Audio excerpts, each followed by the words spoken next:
kebutuhan ini sudah mulai dari mulai anak-anak.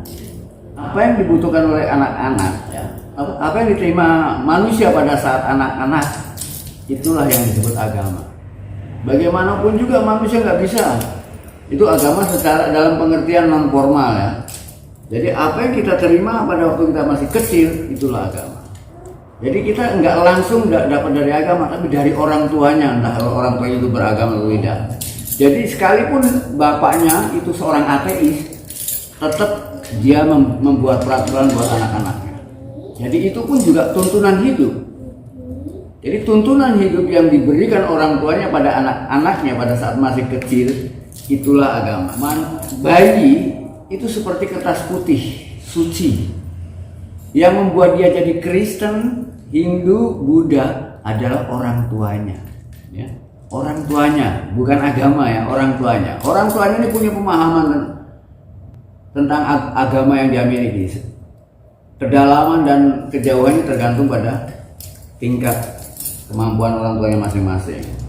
Jadi agama secara non formal itu sudah merupakan kebutuhan pertama yang diperlukan untuk manusia di awal kehidupannya sebagai anak-anak. Ya. Kemudian tuntunan yang dibutuhkan oleh anak-anak itu terbatas. Agama adalah merupakan tuntunan yang pertama kali diberikan untuk anak-anak, dan itu terbatas karena banyak hal yang belum layak didengar dan dilakukan oleh anak-anak, misalnya masalah seks. Jadi di sana dibatasi. Kemudian juga tentang Tuhan. Mungkin penjelasan tentang Tuhan di tingkat anak-anak beda. Kita mengatakan bahwa Tuhan itu ada di luar, ada di sana, di langit. Padahal kita tahu Tuhan ada pada diri masing-masing. Tapi kalau pada tingkat anak-anak kita nggak bisa mengatakan demikian. Anak bingung kalau Tuhan ada dalam dirinya, bingung. Kalau gitu nggak perlu mencari, nggak perlu apa-apa dia. Makanya Tuhan kita letakkan di luar agar dia berusaha, agar ada usaha dari anak-anak. Wah, Tuhan harus saya cari. Jadi agama seperti itu. Agama itu merupakan kebutuhan tuntunan yang pertama kali diterima oleh anak-anak, yang dibatasi, yang terbatas dan dibungkus. Nah kemudian kalau tuntunan yang masih terbungkus ini dia bawa sampai dewasa, sampai tua, dia pakai terus sampai tua. Nah ini yang salah. Wah, itu kebutuhan untuk anak-anak, harusnya dibatasi sampai di sana. Sehingga tindakan selanjutnya sudah agama adalah spiritualitas. Nah, spiritualitas adalah bagaimana melepaskan anak-anak atau melepaskan manusia itu dari tuntunan yang diterima pada masa anak-anak, agar dia tidak tergantung lagi pada yang dia terima pada masa anak-anak. Karena apa yang dia terima pada masa anak-anak itu semuanya terbungkus dan terbatas. Mas, dari mana, Mas? Timur Sari. Timur Sari. Mau nggak sih? Ya. Berarti agama itu boleh dikatakan bentuk dari manusia itu sendiri karena keingintahuan. Setiap manusia punya keingintahuan, tadi kan seperti itu. Ya.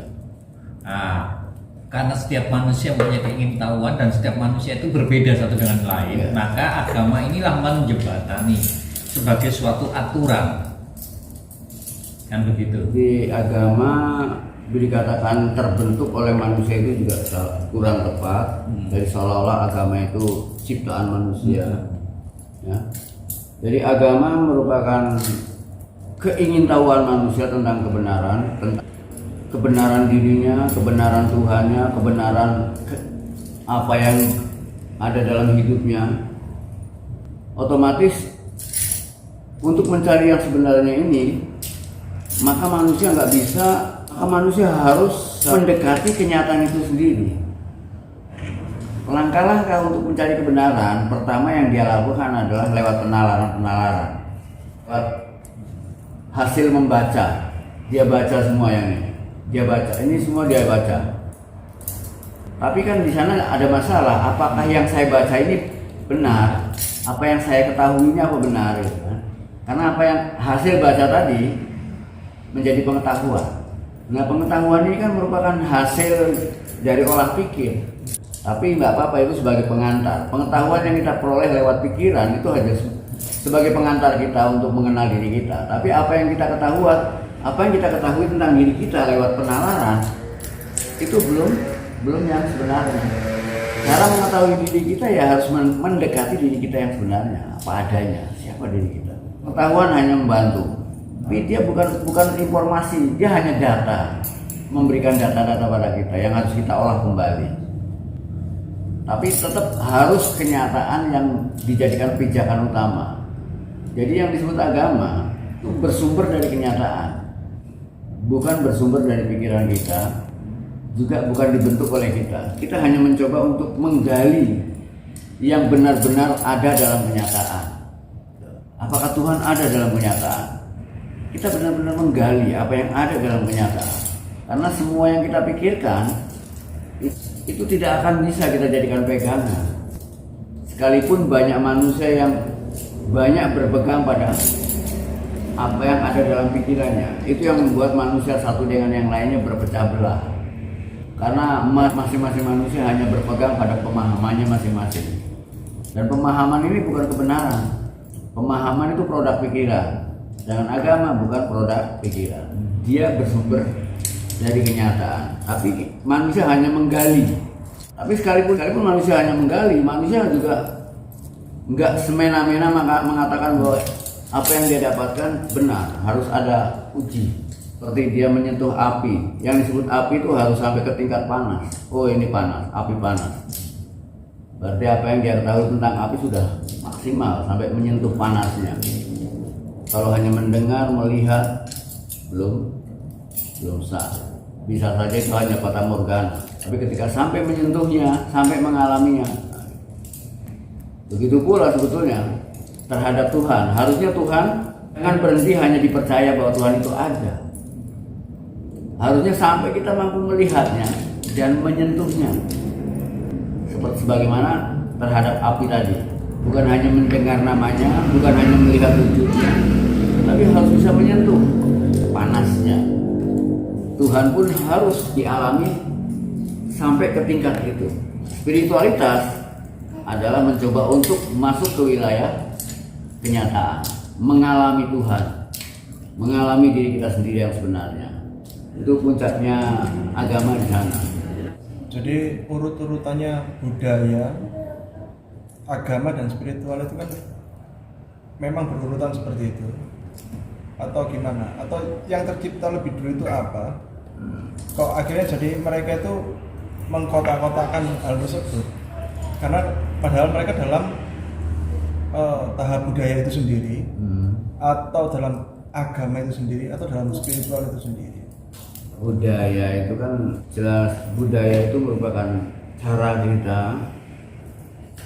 kita untuk bertahan hidup dalam setiap perubahan yang terjadi dengan cara merubah lingkungannya, merubah ketersediaan alamnya, kita modifikasi, kita bentuk, ciptakan sesuatu, entah itu mesin, teknik atau apa saja yang bisa bantu kita dalam menghadapi kesulitan-kesulitan.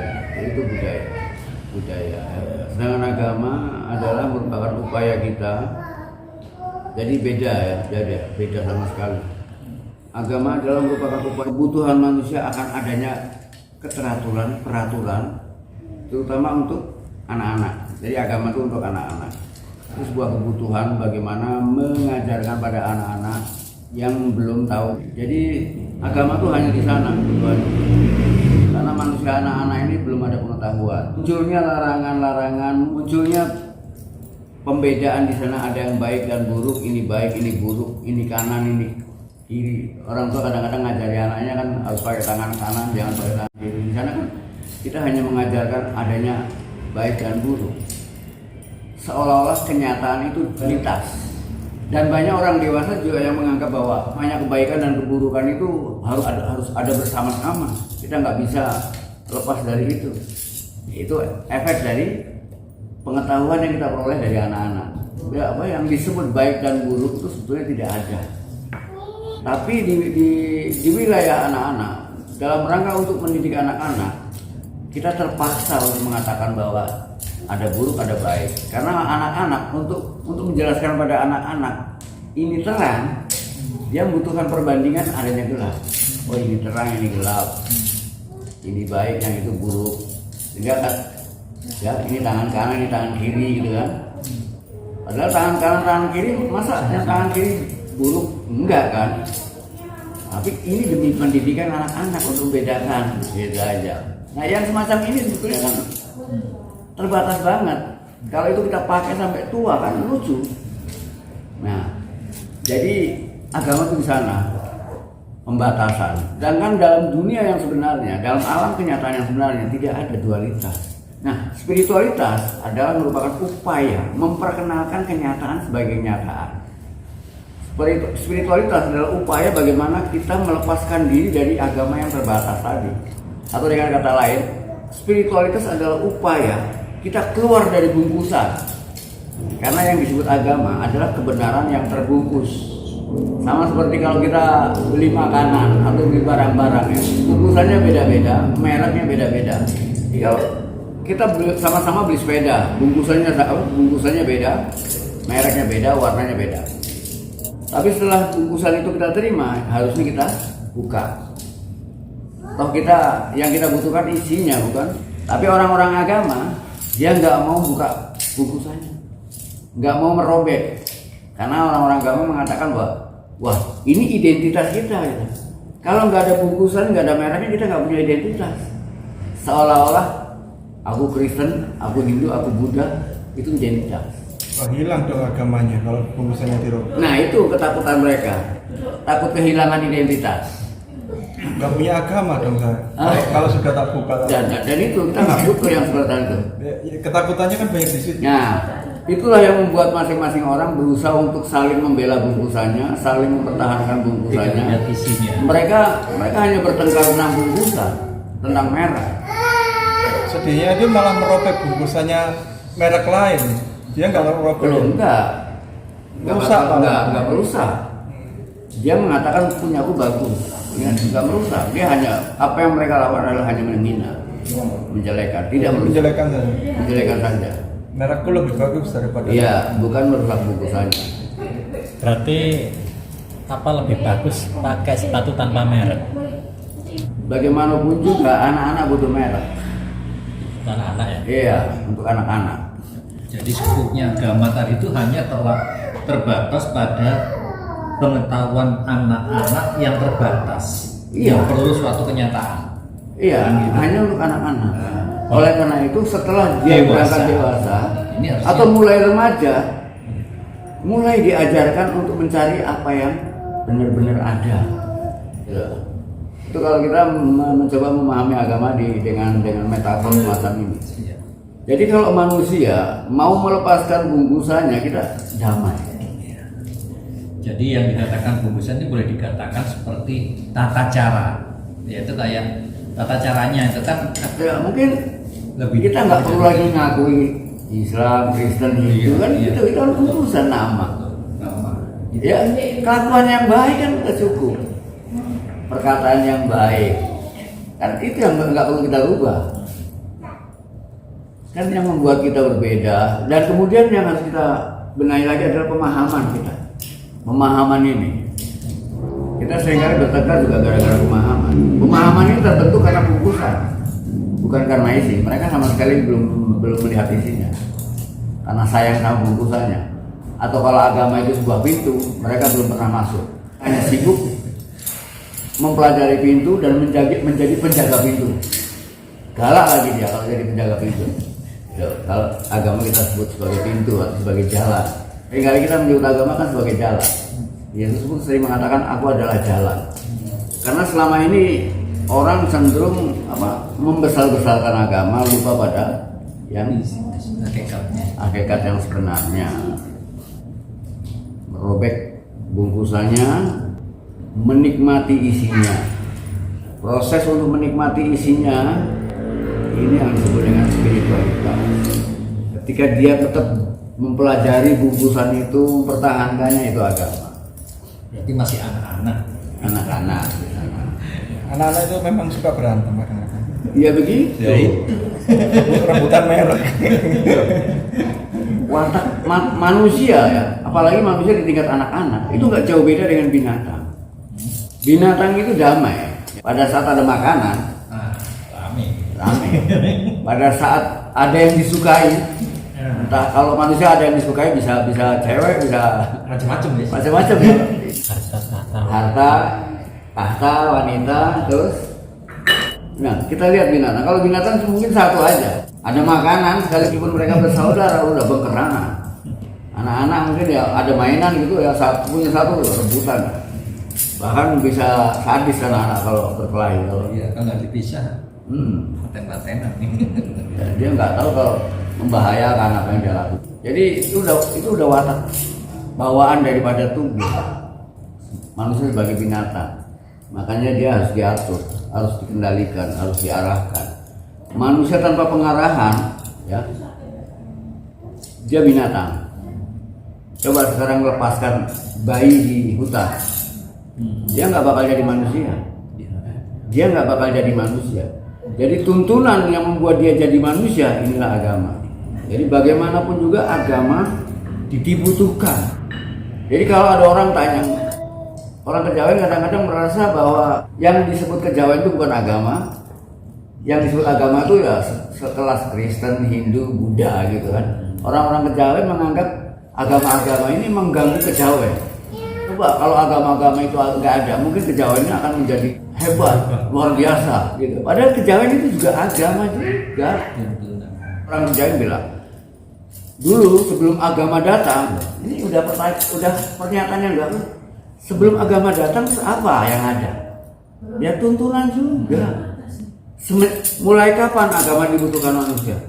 Mulai manusia agama dibutuhkan ketika spesies yang bernama sapien ini mengalami revolusi kognisi. Maka semenjak itulah manusia dibutuhkan agama. Tapi sebelum itu agama nggak dibutuhkan, karena sebelum itu monyet-monyet besar sebelumnya itu belum mengalami revolusi kognisi. Seperti misalnya apa? Pithecanthropus erectus, belum, dia nggak butuh agama. Homo sapien itu setelah dia mengalami revolusi kognisi, revolusi kecerdasan. Jadi kalau ditanya kapan agama itu nggak ada, ya pada saat belum ada Homo sapien, masih monyet-monyet besar. Kita juga masih termasuk bangsa monyet. Kita ini satu famili dengan monyet. Hanya ekornya di depan ya Pak ya.